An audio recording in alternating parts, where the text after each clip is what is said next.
Nós estamos recebendo mais uma vez o secretário de Estado, agora de Educação, Marco Aurélio Marrafon. Da última vez, na semana retrasada, o senhor esteve aqui como secretário de Desenvolvimento, né? De Planejamento. Exato. E agora, como secretário de Educação. Secretário, obrigado pela sua presença aqui, viu? Bem, obviamente vocês estão acompanhando de perto toda essa movimentação por parte dos servidores públicos do Estado. Qual é a sensação até o presente momento? O que nós podemos esperar, secretário Marrafon, de toda essa movimentação que nós estamos vendo acontecer hoje no Estado de Mato Grosso, com a paralisação de diversas categorias? Muito boa tarde, Agnello, boa tarde, nossos telespectadores. É sempre uma alegria poder estar aqui conversando com órgãos de comunicação tão sério como o seu programa, que efetivamente tem trazido uma grande contribuição para a cidadania, para a comunidade. Então, para a gente é importante poder conversar, dialogar com a população deste estado de Mato Grosso para explicar as coisas de maneira clara, leal e transparente. Nós temos uma perspectiva que o diálogo está avançando bastante. Nós entendemos que está muito claro a postura de responsabilidade governamental. Apenas 3 estados da federação se propuseram a pagar o RGA, apenas 3. Dentre eles o Mato Grosso agora, ainda que não seja de forma integral, mas 6% é acima da média histórica, né? Então a gente percebe que, olhando os dois grandes vetores, que é, primeiro, a lei de responsabilidade fiscal e a necessidade de aumentar a arrecadação para poder cumprir mesmo os 6%, a gente tem uma proposta que é muito coerente, é muito importante manter a responsabilidade, tem que dizer a verdade para as pessoas, para dizer, olha, nós não tememos tomar medidas que sejam de Estado, que vão ajudar gerações futuras de mato-grossenses em nome de um problema pontual. E isso temos feito com muito diálogo, foram muitas reuniões com o Fórum Sindical, a gente percebe que algumas categorias já estão se sensibilizando para essa situação que está colocada. Veja, por exemplo, a própria questão mais próxima de mim, que é a questão da Secretaria de Educação. Nós temos uma lei de aumento de 7% que foi implementada, ou seja, foi dado aumento de 7% aos professores, mas a proposta... O senhor fala agora no ano de 2016. Agora, dia 30 de maio, na database deles, de maneira aumento real. A área da educação já teve um ganho de 7%. De 7%. Com a proposta do governo de mais 6%, então vai chegar a 13%. Acima dos 11,28%, como está sendo pleiteado. Acima dos 11%, porque eles tinham um aumento. Então, só que eles queriam um aumento mais o RGA cheio, então daria 18%. Então, o que está se discutindo são 5%. Agora, no contexto que está colocado o Brasil, a crise agora de 2015, ela é o dobro, o PIB caiu o dobro do que caiu na crise de 2008. Como eu disse, apenas Mato Grosso, Paraná e Amazonas se propuseram a pagar o RGA. Os outros 24 estados não vão pagar nada, zero. E mais ainda, 15 estados estão parcelando salários. Nós conseguimos manter o pagamento em dia, no último dia de mês, pagar o 13º dentro da data de aniversário, que era uma demanda também do servidor. Então nós estamos administrando com responsabilidade, competência, para poder manter salários em dia e não fazer sofrer a população mato-grossense. Porque um estado mal gerido, que gasta mais do que arrecada, ele vai ter que aumentar o imposto e ele vai sacrificar o trabalhador que está em casa, o empresário, o pequeno produtor, o grande produtor, ou seja, todo o setor da indústria, do comércio, da agricultura. Perfeito. Bem, nós convidamos o senhor para estar aqui hoje para nós falarmos sobre as PPPs, as parcerias público-privadas. O senhor hoje ocupa uma das mais importantes pastas do atual governo, que é a área da educação. Eu quero crer que estrategicamente o governador Pedro Táxi, ao colocá-lo nessa pasta, ele já sinaliza grande preocupação em torno da área da educação, até por conta de todas as situações que aconteceu já no ano de 2016. Mas esse assunto PPPs, parceria público-privada nas escolas, na área da educação, fez com que mais de 20 escolas fossem ocupadas por estudantes e a palavra de ordem é: vão privatizar a educação, vão cobrar mensalidade das escolas públicas, nós não aceitamos. Afinal de contas, secretário, o que vem a ser essa PPP dentro da área da educação? Qual é a finalidade real, o propósito real da implantação dessa parceria público-privada? Primeiro eu preciso dizer de maneira muito clara, ao telespectador, à telespectadora, ao pai de um aluno, à mãe dos alunos que estão na escola. Não há privatização e não há nenhuma possibilidade nem forma de cobrança de taxa de mensalidade, qualquer que seja. Isto foi, infelizmente, um movimento de alguns poucos que se utilizaram, às vezes, do seu cargo público, da sua ascendência enquanto professor, em detrimento de toda a grande maioria dos professores de bem do estado de Mato Grosso, para fazer mentiras às crianças, mentiras aos adolescentes, gerando um certo clima de terrorismo político em razão de questões partidárias que extrapolam o campo da comunidade escolar e da própria estado de Mato Grosso. Ou seja, há interesses partidários nacionais comprometidos com a presidente Dilma Rousseff, que querem aí causar um tumulto em todos os estados, ocupar as ruas para que haja um clima de instabilidade. No seu entender, no entender do executivo, há uma ação política por trás de tudo isso? Muito forte, muito forte. O senhor já fala aí do PT, é uma ação política negativa do Partido dos Trabalhadores? Os principais, não só o Partido dos Trabalhadores, mas também o PCdoB, que é o Partido Comunista do Brasil. Certo. O secretário Marrafon, nós temos quantas escolas hoje ocupadas, quantos espaços hoje são ocupados pela Secretaria de Educação que são alugados hoje no estado de Mato Grosso? O senhor tem ideia desse número? Sim, hoje nós temos aí em torno de 20 escolas ocupadas, mas algumas já não são propriamente ocupações, a gente já está chamando de invasões. Certo. Estamos aí abrindo um diálogo com o movimento social que é legítimo.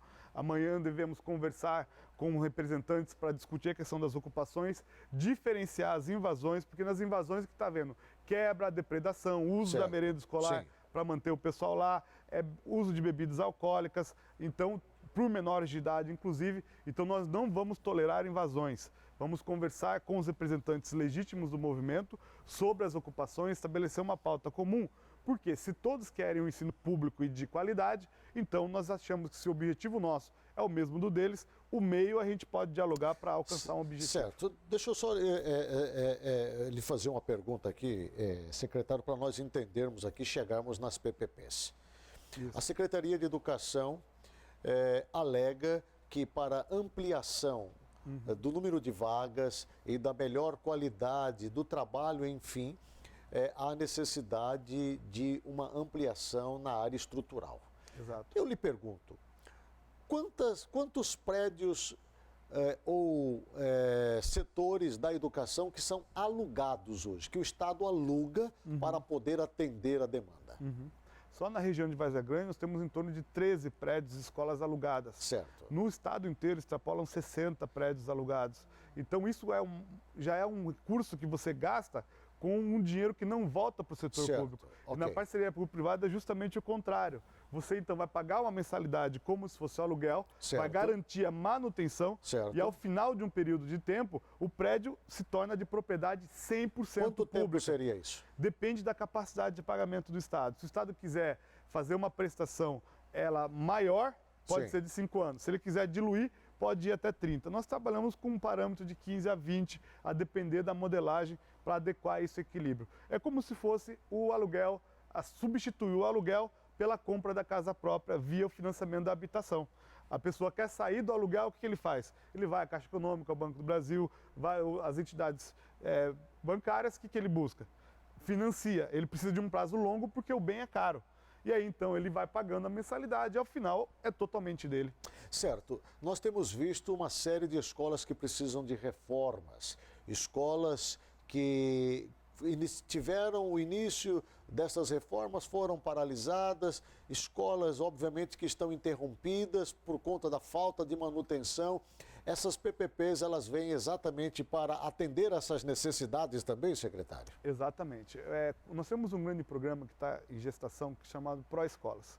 Esse Pró-Escolas vai envolver a contratação na forma tradicional de construção e reforma, vai envolver uma busca de municipalização de políticas educacionais e vai envolver, complementarmente, em torno de 10% da rede, o programa de parcerias público-privadas.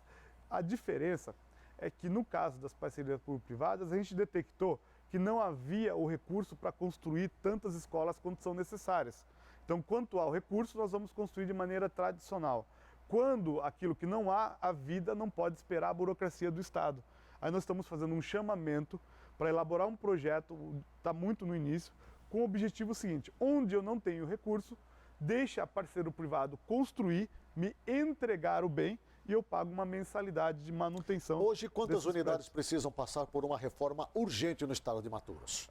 O total no estado de Mato Grosso, o número é 175 reformas urgentes. Urgentes. Exato. E nosso programa de reformas vai abranger a maioria delas, só que não conseguiu pegar todas. Então a gente está trabalhando o programa de parcerias privadas para 31 construções, 24 reformas de ampliação e uma reforma além de outras que envolvem serviços. Então, justamente nesse ponto complementar, onde a gente precisa otimizar, melhorar o uso dos recursos orçamentários, é que a gente está pensando. E é preciso dizer, Nelo, que houve razões para pensar isso, né? A primeira pergunta que a gente fez é: as estruturas escolares protegem o aluno, dão condições de trabalho adequado ao professor, fazem um ambiente que facilita o aprendizado? E onde a gente vai, a resposta é negativa. Então a gente pensou, se esse modelo que está aí não trouxe os resultados esperados, por que não inovar? Por que não trazer uma outra tentativa, ainda que esse processo seja um pouco mais demorado no início, mas ele pode trazer ganhos muito expressivos. A gente ainda está com fase do diálogo, são 4 meses para fechar o processo. Esses 4 meses haverá audiências públicas, consulta à comunidade, mas os estudos preliminares indicam que nós teremos aí maior segurança e acolhimento dos alunos, melhor ambiente, diminuição de 25% do custo da escola e do seu custo de manutenção diária. Nós temos aí a perspectiva de melhorar o combate à corrupção. Só desculpe me interromper para não perder esse gancho dessa fala do senhor, mesmo pagando essas parcelas para essas empresas que vão reformar, construir, enfim, melhorar, mesmo assim, mesmo pagando, vai conseguir se obter uma redução de 25% do que hoje é gasto? Exatamente, tem estudos da Controladoria do Estado já mostrando que nós temos aí verbas de manutenção, verbas que muitas vezes se perdem na burocracia, Sim, que estarão agora melhor aplicadas. Então a gente tem como fiscalizar o cumprimento das metas. O determinante para o sucesso do modelo, né, nem todo modelo é perfeito, como o ente humano sempre pode atrapalhar, mas o determinante são pactos claros, contratos claros e fiscalização da boa prestação do serviço. Com relação aos professores, eles vão fazer parte do quadro do Estado ou eles vão ser, obviamente, transferidos para serem, vamos dizer, administrados pelas empresas que vão fazer fazer parte dessa privatização ou dessa parceria pública-privada, como estão falando? São do quadro do Estado. É preciso dizer que toda a gestão pedagógica continua com a gestão escolar, com a comunidade escolar. O diretor tem total autonomia sobre a parte do ensino e administrativa, a questão relacionada à questão pedagógica. Então isso não muda nada. Inclusive o diretor é o chefe que vai determinar os reparos às obras. Nós temos os casos em Belo Horizonte, que é o modelo mais próximo do que nós estamos pensando, em que o prazo para a troca da lâmpada é de 30 minutos de uma lâmpada nova, o prazo para arrumar uma goteira é de 24 horas para iniciar os trabalhos, o prazo para substituir o vigia é de 2 a 3 horas até o tempo de resolver o problema e fazer uma nova escala. Então são todas atividades que o diretor hoje fica muito envolvido e às vezes não tem o tempo necessário para a parte pedagógica. Então, para cuidar de gente, para acolher melhor aluno, para pensar o melhor ensino, ele não precisa ficar preocupando com a goteira, com a fiação que não funciona. Ou seja, a proposta que nós estamos trazendo é uma tentativa de solucionar por um bom período de tempo o problema de manutenção das escolas. Não basta apenas construir uma escola nova. O tempo, ele vai deteriorando, o uso pinturas, vai mudando. reformas e outras coisas mais. E cada uma delas precisa de uma licitação que a empresa pode entrar em falência, se há recurso ao judiciário. Então, às vezes, uma pintura de uma escola de grande porte pode demorar 2 anos. O tempo do aluno não é isso, a gente quer respostas rápidas. Com relação aos vigias, merendeiras, né, se comenta exatamente que vai acabar havendo aí uma grande demissão, principalmente junto a estes profissionais, a esses trabalhadores. Como é que funcionaria neste caso? Não haverá nenhuma demissão. todos os servidores que estão na condição de efetivos e na condição de atuação na área pedagógica permanecem como estão, inclusive aqueles que forem de contratos. Por quê? Nós fizemos o programa de maneira suplementar. Os contratados não vão ser demitidos. Não, ele vai justamente para onde? Onde não há a escola. Então, quando você tem 31 novas escolas, a gente vai fazer novos programas e não vamos alterar a situação dos que estão hoje na rede. Então, inclusive, professores efetivos continuarão da mesma maneira. Não há essa mudança. A busca é construir escolas adequadas com uma estrutura mais adequada. Secretário, desculpa-me ser repetitivo, mas é só para que a gente fixe exatamente esse posicionamento do Executivo. As parcerias público-privadas para manutenção, reforma, construção das escolas, ampliação delas, para o aumento de vagas. Vocês falam no aumento de 40 mil vagas aí para novos alunos em todo o estado de Mato Grosso. Exato. Não vai administrar a parte pedagógica da escola. Eles não vão interferir nesse processo de contratação e demissão de funcionários lotados na pasta da educação. Exatamente. Não haverá Isso tá transferência claro, de servidor. secretário? Está claríssimo, está decidido. Isso vai estar em documento, secretário? Exatamente. Isso vai fazer parte do contrato que vai ser assinado com essas empresas? Porque a grande discussão hoje, eu conversava com o companheiro Henrique Lopes, que eu tenho uma admiração muito grande por ele, que é o presidente do Sintep, disse: Henrique, para mim não está muito claro essas reclamações que estão partindo, porque o governo está sinalizando uma coisa e nós estamos ouvindo nas ruas outra, quer dizer, vira uma confusão, uma salada, quem está falando a verdade, quem está falando mentira, aonde que está o aumento aí daquilo que realmente não é, então não vai haver demissão. Não vai haver demissão, não vai haver administração. Vigilantes não vão ser demitidos. Não, de jeito nenhum. Todos eles vão continuar sob a administração do Estado. Sim. As empresas que vão fazer manutenção, construção, reforma, trocar a lâmpada, pintar o portão, pintar a parede, corrigir o piso, elas não vão interferir na área pedagógica. Não vão interferir na área pedagógica. Registrado em contrato, já tem a proposta dentro da PMI, deixando muito claro que a gestão da estrutura escolar, não haverá transferência de servidores de um regime para outro, porque uma das preocupações é isso. Que, olha, eu sou efetivo, vou ter que ir para a empresa. Não tem nada disso. A questão ela é estrutural, ela é bastante singela e é um programa muito inovador para melhorar as condições dos alunos. O senhor está falando de agilidade na operação de serviços para resolver os problemas de forma rápida nas escolas. Exatamente. O senhor está falando de atender com mais eficiência e rapidez os problemas que hoje nós encontramos e que fogem do controle do Estado. Exatamente. Por conta das burocracias, das licitações, compras e outras coisas mais. Exatamente. É isso exatamente, daí? Nela. Exatamente. Está registrado o que eu estou dizendo aqui, isso é um compromisso, como você disse, vai escrito nos contratos, vai escrito na proposta, e é preciso dizer também, Nelo, que o processo está muito no começo, porque qual que é a grande questão da PPP? Quando você tem uma obra tradicional, a obra tradicional você já prepara o edital de licitação e já contrata. Na PPP não. Ela prevê primeiro a abertura de um edital para chamar a sociedade civil a participar e uma empresa para modelar. Então a MT Participações fez o edital, trouxe esse chamamento para a gente começar o diálogo agora. Este prazo é de 120 dias. Este prazo vai estipular efetivamente quais escolas serão construídas, quais escolas querem aderir ao modelo, porque o governador já decidiu que haverá uma consulta popular para que isso seja feito, e aí então a soberania da comunidade escolar irá decidir se a escola quer aderir no programa de manutenção e de reforma e ampliação. Uma vez feito isso, será fechado um projeto. Este projeto será levado à Assembleia Legislativa para debate, será levado à consulta popular para só então gerar o edital. Então ele é um processo muito longo no começo, mas que depois ele se torna muito ágil na prestação do serviço. Com certeza. E ele é longo no começo justamente para fazer esse diálogo. Então, eu entendo a preocupação que todos os setores tiveram no primeiro momento quando viram o lançamento do edital, mas é porque é preciso ver que isso é uma inovação. O lançamento do edital não é a contratação da obra ou a determinação da política. É um edital de chamamento e autorização da modelagem do projeto, ou seja, para fazer o projeto com a comunidade. Secretário Marrafon, muitas empresas ganham uma licitação para prestar serviços para a área pública, começam e não terminam. Exatamente. Dão uma tremenda dor de cabeça para a população, para o setor, enfim. Quem vai fiscalizar? Como está sendo estrategiado a fiscalização dessas empresas parceiras que vão atuar, obviamente, no trabalho de manutenção dessas escolas? Perfeito.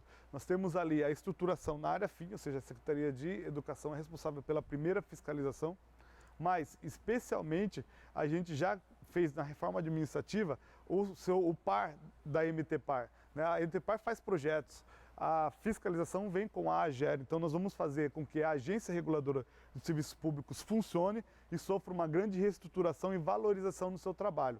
Além disso, é preciso dizer, a MT Participações, que é uma empresa pública, pertencente majoritariamente ao Estado de Mato Grosso, ela é toda voltada ao serviço público, não é privatizada, digamos assim. Ela é uma empresa que está estabelecendo um fundo de garantias. O que significa dizer o seguinte, vamos imaginar se no curso da PPP uma empresa dessa entra em falência. Nós temos as garantias para suprir a contratação de uma nova, ou então o poder do Estado, chama poder do príncipe, né, o poder de império, o Estado vem, faz a intervenção e toma a escola, caso a empresa entre em falência. E então os serviços ficam públicos 100% naquele, mesmo na área estrutural. Isso já foi devidamente explicado, conversado com o sindicato dos trabalhadores lotados na área da educação, secretário? Nós fizemos algumas conversas, inclusive com o colégio de diretores logo no início, ainda na escola do presidente Médici, fizemos a leitura conjunta do edital da PMI e esclarecemos. É que houve interpretações divergentes e essas interpretações não se mostraram adequadas, isso é preciso dizer. Agora, estamos de novo retomando o diálogo e como o prazo previsto para as audiências públicas é de 4 meses, então nós temos aí todo um processo para esclarecer. É que o caldeirão ficou meio grosso, né? Se discutia RGA, se discutia golpe, volta a Dilma, se discutia PPP, então a gente ficava numa situação de dificuldade de uma discussão técnica mais aprofundada. Perfeito. Eu estou recebendo aqui, eu tenho em mãos aqui alguns dados desta parceria público-privada, secretário Marrafão, que depois eu vou ler aqui cuidadosamente. Né? Aqui fala das 755 unidades de ensino no estado, Exato. creches, centros de educação de jovens, adultos, ou seja, né? Escolas, unidades escolares indígenas. Quer dizer, é um trabalho que se propõe a fazer, pelo que eu já estou vendo aqui, é excepcional, entendeu? E diante do que o senhor falou aí, que os funcionários hoje da área da educação não vão sofrer nenhum prejuízo, muito pelo contrário, vão ser beneficiados com a agilidade que se propõe dar através dessas parcerias, eu começo a ver realmente que esse projeto pode ser uma grande saída para solucionar os graves problemas estruturais, principalmente na área da educação, né? Eu quero agradecer a sua presença aqui mais uma vez, desejar ao senhor boa sorte. Eu sei que temos aí muitos outros assuntos que poderemos falar, mas eu quero trazer numa outra oportunidade, até para ver o avanço que esse projeto de parcerias públicas-privadas vai sofrer ao longo desses próximos dias. Muito obrigado, viu, secretário? Muito obrigado, Nela. Muito obrigado ao nosso telespectador, a telespectadora que nos acompanhou nesse debate. Esse debate é muito lindo, muito apaixonante, mas quando o governador me convidou e disse, olha, é um grande desafio. Depois de pensar muito, eu cheguei à conclusão de que ele é realmente um grande desafio, mas o desafio só não é maior do que o sonho de ver a transformação na educação, que isso é uma política que é de Estado, vai superar o governo e vai ficar como um grande benefício para todos os mato-grossenses. Perfeito. Conversamos nessa tarde mais uma vez com o secretário estadual de Educação, Marco Aurélio Marrafon. Obrigado pela sua presença, viu?